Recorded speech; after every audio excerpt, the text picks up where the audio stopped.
We choose to go to the moon. Liftoff on Apollo 11. The Eagle has landed. That's one small step for man, one giant leap for mankind. I'm David Curley at the Smithsonian Air and Space Museum, where we are marking 50 years since Apollo 11 landed on the moon. A lander just like this one, which is on display here.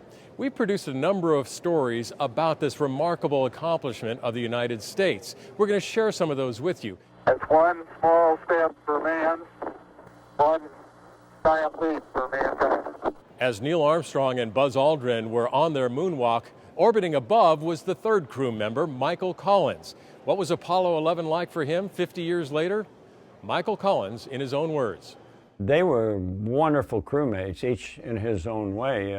Buzz was from a technical background. Neil was not only a highly experienced test pilot, he knew the whys and the wherefores of the design of those spacecraft. Liftoff. We have a liftoff. Liftoff on Apollo 11. You were knocked back and forth with spastic little motions, and that went on for, I don't know, maybe 5-6 seconds, and then you were clear, and we all kind of went, whoosh, well, that's over. We're going back outside now, over. We looked out of our window, my God, that moon is immense, and it is so three-dimensional. You have the sunlight illuminating the ring of the surface of the moon. Will you pan back out to the distance at which we see the Earth? Well, I looked back from, what were we, 230,000 miles away. I saw this tiny little object. Somehow beyond its size and its gloss, it projects a feeling of fragility. It hit me. It's a fragile little tiny thing, beautiful, shiny though it may be, it's very fragile. Neil Armstrong and Buzz Aldrin got into Eagle, transferring from the Columbia Apollo mothership, leaving astronaut Michael Collins in Columbia, their safety man, if you will. Mike Collins alone now in the command module. I liked being in the command module by myself. I had my own little way of doing things. I had hot coffee. I took the center seat out, and it was almost like being in a little church. But as far as feeling left out or anything, not at all. I felt very much an equal partner with them. Unofficial time off the surface at 1:11:37:32. They only had one little motor. That was it. That motor had to work perfectly. If it didn't, they were stuck on the moon. And that I was not going to commit suicide. I was going to come home, and I would not have been a happy returnee. I'd be a marked man for the rest of my life. I worried about ever having to be in that situation. And 11 Houston, you're going over the hill there shortly. You're looking mighty fine to us. See you later. We're 10 minutes away from splash, the very end of this historic Apollo 11 flight. So the deal was, I had bet Neil a case of beer that we would not flip over. And stable 2 was to be expected, of course, and there was high winds out there. We hit the ocean so splat that Buzz, who was all prepared, his hand was jerked off, and he missed the circuit breakers. And I turned the switches, and the switches didn't work because he hadn't pushed in the breakers. The command module is stable 2, over.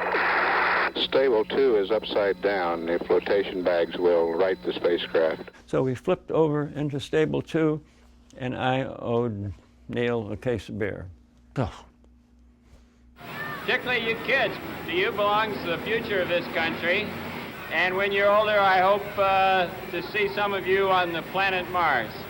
I think that Mars should be our next venture. I think outward bound is part of the human psyche.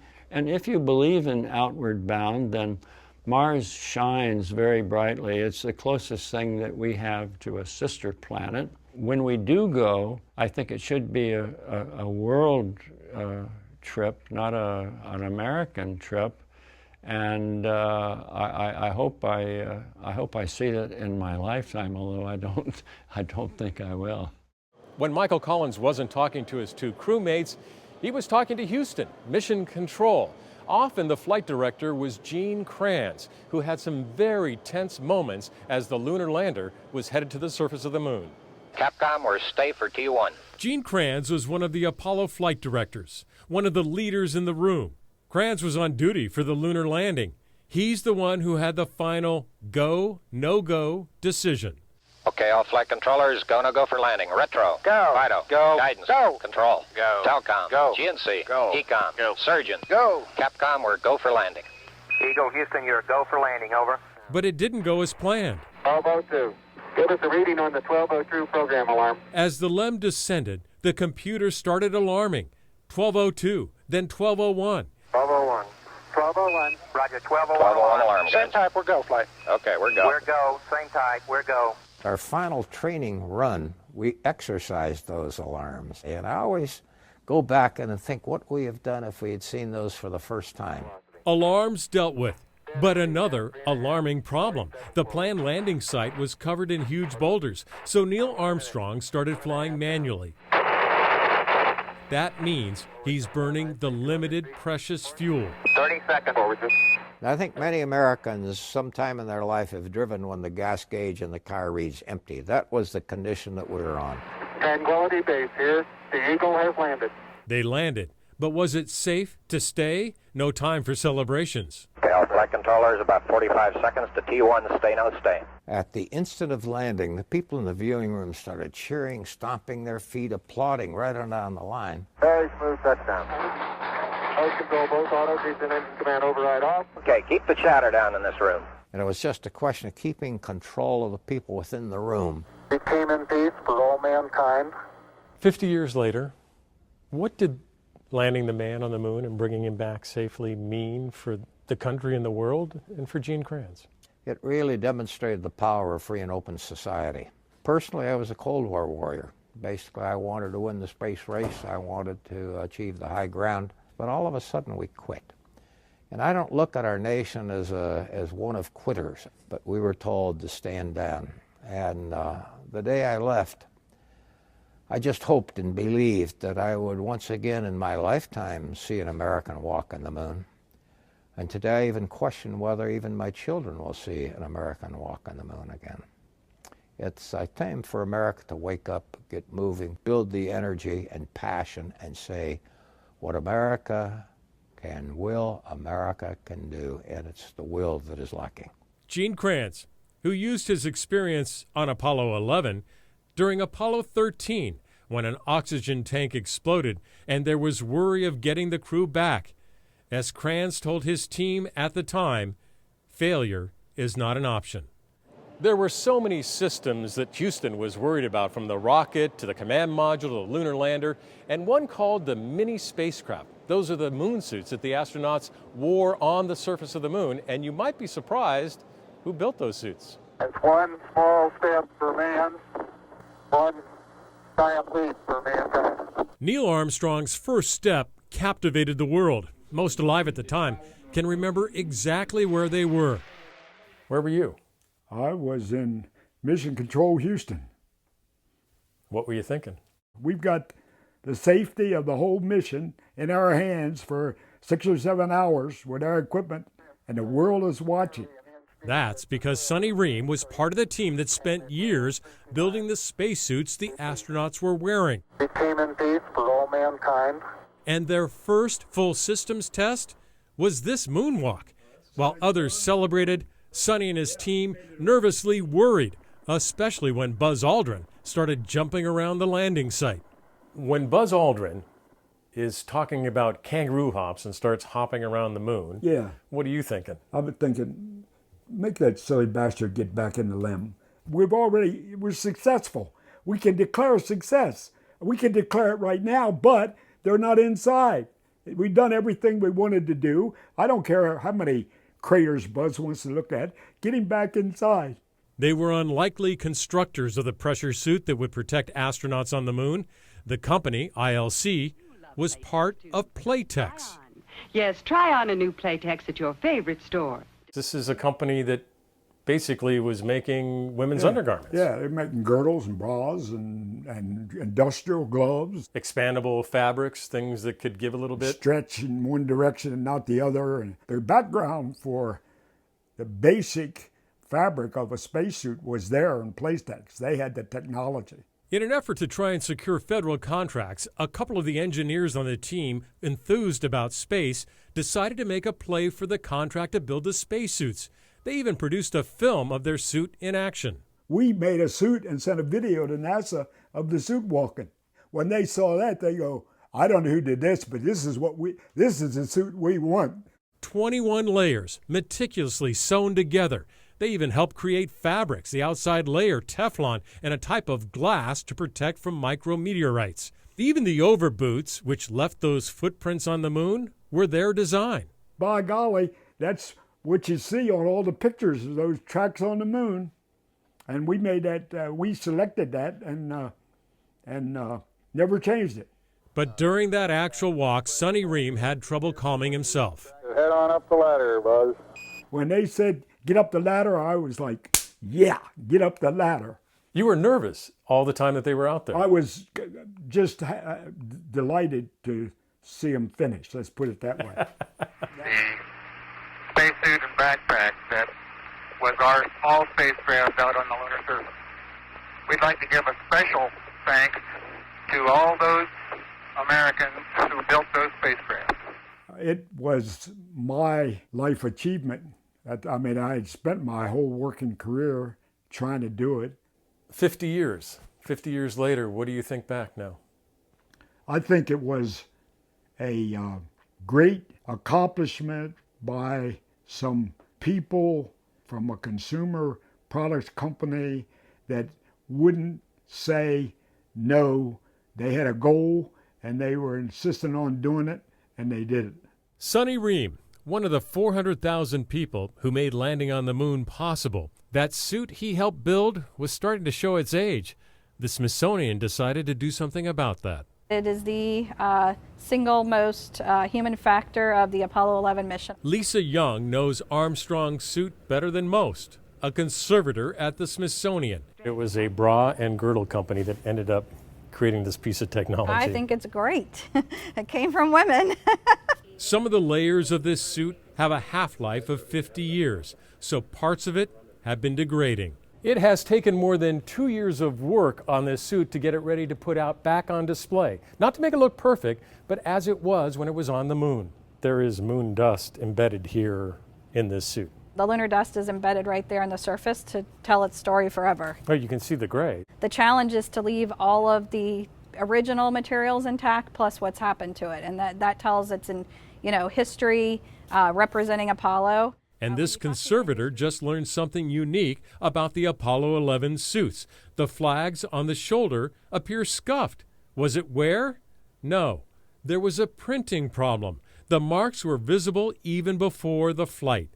Now, 50 years later, the suit is on display again. Do you watch people look at the suit?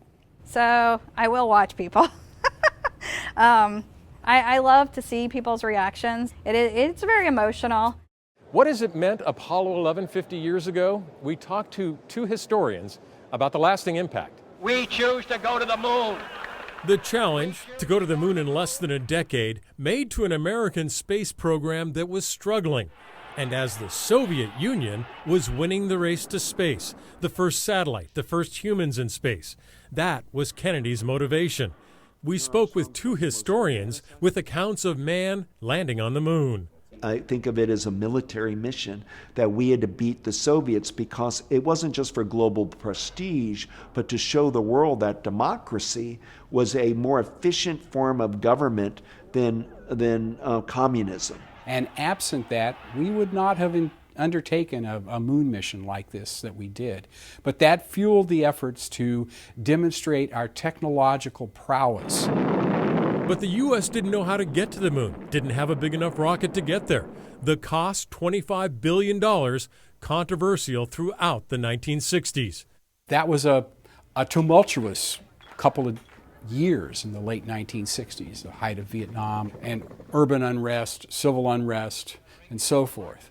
And for a very brief period of time in '69, everybody sort of paused and paid attention to this. Somewhere deep in the American DNA is this belief in pioneer spirit, frontier spirit, the cowboys and explorers and Lewis and Clark. And space fulfilled that kind of romanization of the American ideal.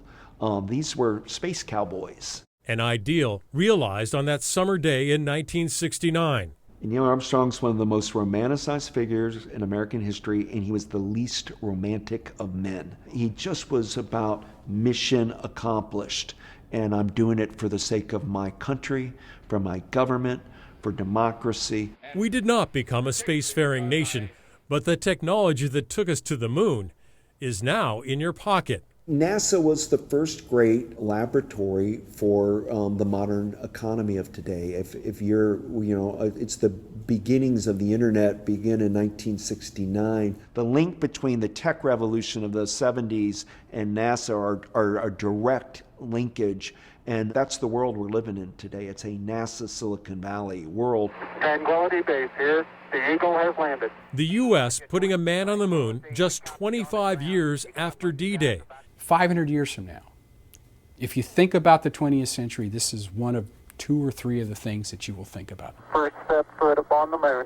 July 20th, 1969, when humans finally broke the shackles of Earth and were able to land on the moon, to me is just an epic moment in civilization. We came in peace for all mankind.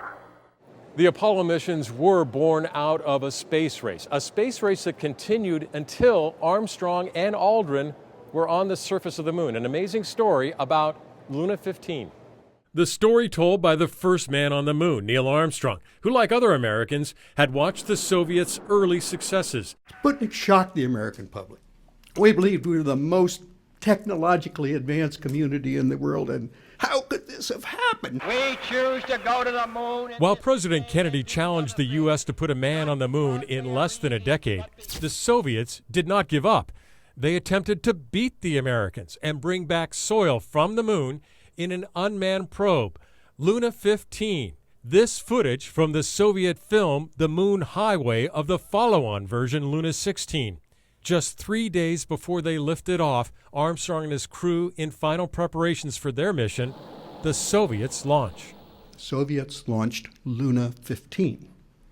It had no human crew aboard, but its secret mission was to land on the lunar surface, collect some soil samples, rocket them back to Earth, and claim a Soviet victory. First chunks of the moon returned to the Earth by humans. 3 days later, Apollo 11 departed Kennedy Space Center. The crew did not know about Luna 15 or its goal. Mission Control informed the crew of the existence of the Soviet craft while they were en route to the moon. So when Apollo 11 arrives in lunar orbit, Luna 15, the Soviet craft, is already there, orbiting as well. Which country will get to the surface first and return lunar soil to Earth? But the Soviets are having trouble. Jules? One sure indication that the Russians have had trouble is that there's been no word whatsoever from Moscow on Luna 15 in the last 3 or 4 hours. Armstrong and Aldrin land. They start their moonwalk and sample collection. Just 2 hours before the Americans are to lift off from the surface, the Soviets try to land Luna 15. But 4 minutes into that effort, Luna 15 stops communicating. Luna 15 apparently plunged to the surface of the moon at such high speed it likely severely damaged itself. It crashed, most likely, onto a moon mountain, more than 500 miles from the U.S. lander. Failure for the Soviets, as Apollo 11 returns to orbit and then brings those first samples back from the moon to Earth. The space race fades. It was the ultimate peaceful competition. I'll not assert that it was a diversion which prevented a war. Nevertheless, it was a diversion. The Eagle has landed. It was intense, and it did allow to both sides to take the high road with the objectives of science and learning and exploration. Eventually, it provided a mechanism for engendering cooperation between former adversaries. In that sense, among others, it was an exceptional national investment for both sides.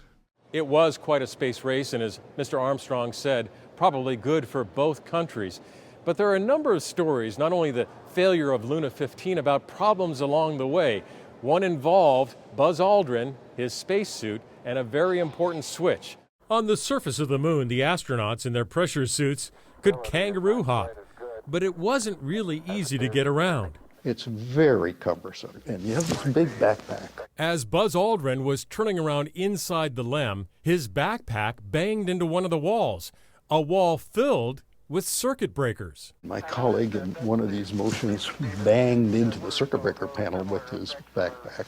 It was unusual, this little black plastic thing. I knew what it was. It was a circuit breaker, broken off part of a circuit breaker. Engine arm. Engine arm. That's the circuit for their rocket engine to get off of the moon. We could have picked something that was not very important. The astronauts didn't think the circuit breaker would trip on liftoff, but they weren't sure, and they wanted to be. So we took a piece of a plastic pin. So I pushed that in.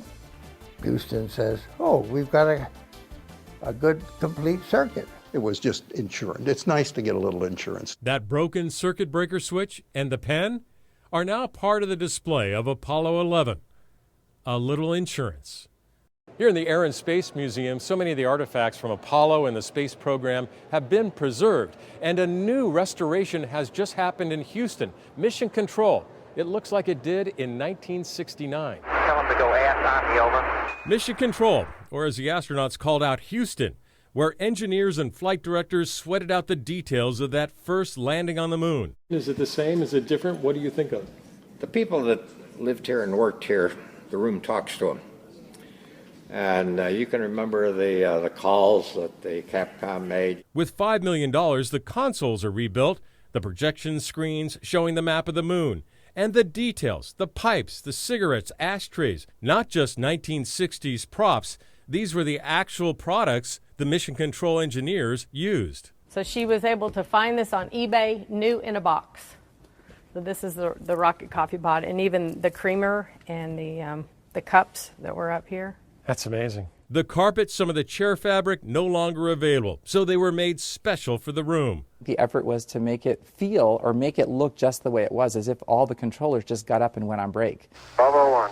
1201. Roger, 1201 alarm. Same type, we're go, flight. Okay, we're go. We're go, same type, we're go. There was real drama here as Neil Armstrong took manual control of the lunar lander. His fuel was running low, the call out from Houston. 30 seconds. For the new generation, when they walk in, what do you want them to take away? Just, you know, what these flight controllers were able to accomplish to land the spacecraft on the surface. Tranquility Base here. The Eagle has landed. Roger, Tranquility. We copy you on the ground. You got a bunch of guys about to turn blue. We're breathing again. Thanks a lot. You know, this room is beautiful because there's no shades of gray. It's black or white. It's go or no go.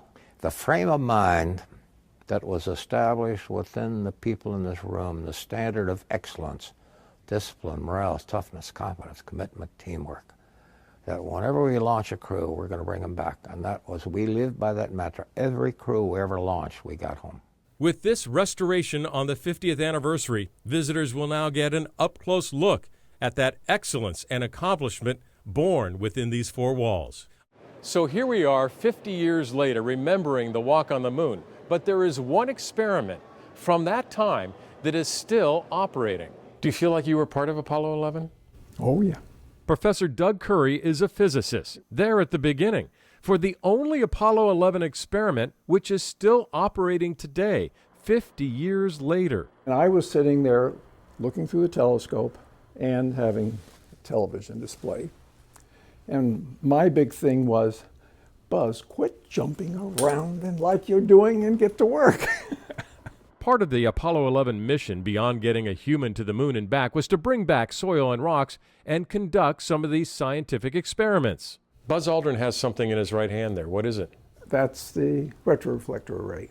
A set of 100 fancy prisms. Buzz Aldrin coming into view on the right, carrying the two experiments. The world watched as Buzz Aldrin set up that reflector. It included a sundial and a level bubble to be positioned correctly, and that allowed scientists on the ground at observatories to fire a laser at the moon, hit the reflector, and a couple of minutes later, the light returns. Those reflectors helping create measurements which have revealed secrets about the moon and the galaxy beyond. So what did you learn from hitting the moon with these lasers? Well, we learned that the moon had a liquid core. We found its size and shape. NASA wanted the reflector experiment to last 5 years. Now, with a life 10 times longer, Professor Curry has just gotten approval to send a new reflector to the moon in the next couple of years for even more precise measurements. You're going back to the moon with your reflector, aren't you? Exactly. Pretty exciting. Yes. There is talk about going back to the moon, but as we mentioned, 400,000 people, billions of dollars for the space program that put Buzz Aldrin and Neil Armstrong on the moon. What do we take away 50 years later? The author, Charles Fishman, has written a new book called One Giant Leap. Tell me about the name of your book. Going to the moon was the biggest undertaking, not just of the United States, but of humanity in a non-wartime setting, 3 times the size of the Manhattan Project. So it wasn't just one giant leap for the astronauts. It was one giant leap for the 400,000 people back on Earth who had to do the work to get the astronauts to the moon. We choose to go to the moon. When Kennedy said, "Let's go to the moon," it wasn't that most Americans had never been on a jet plane. A majority of the country had never taken a plane flight of any kind. We choose to go to the moon in this decade and do the other things, not because they are easy, but because they are hard. Liftoff on Apollo 11. You're a go for landing. Eagle looking great. 60 seconds. Drifting to the right a little. 30 seconds. Forward. Okay, engine stop. Houston, Tranquility Base here. The Eagle has landed. It was a very revealing moment that's not that widely known. When Apollo 11 landed, when Eagle landed, Armstrong and Aldrin were scheduled to take a nap immediately after they landed. They'd actually been up at that point for 20 hours or more. And they called Mission Control and basically said, listen, we didn't fly to the moon to go to sleep. We're not going to sleep. We're gonna suit up and get outside. That's one small step for man, one giant leap for mankind. If the mission of Apollo was just to get to the moon and get back, okay, we did that. Nobody who was a serious space geek at the time thought that was the only mission. The real mission was to create the world of the Jetsons, to open the solar system. We didn't even finish Apollo. There were 3 more missions scheduled, and President Nixon canceled Apollo 18, 19, and 20 because he didn't see the point. How do you explain it to the younger generation? It's our access to information, the digital revolution. Apollo really laid the foundation for that because of the intensity of computer development. Your iPhone has more computing power, not than the computers that flew to the moon. It has more, one iPhone has more computing power than NASA had available total in all the computers they used during any particular space mission. My God, how did they do that? It was an extraordinary technology achievement, but also it's a moment to say, wow, what was it about our national spirit that allowed us to do that, that motivated us to do that? And what are the 2 or 3 things that really need our attention now that we can apply that same national spirit to? We aren't a different country than we were in 1969. We weren't a better country then than we are now. In many ways, we're actually a better country now than we were then. So whatever we could do then, we can do now if we put our minds to it. There is plenty of talk of going back to the moon, but as Charles Fishman mentions, it is a question of will and resources. An amazing accomplishment 50 years ago, Apollo 11 and the 2 men landing on the moon. Hope you enjoyed it. I'm David Curley.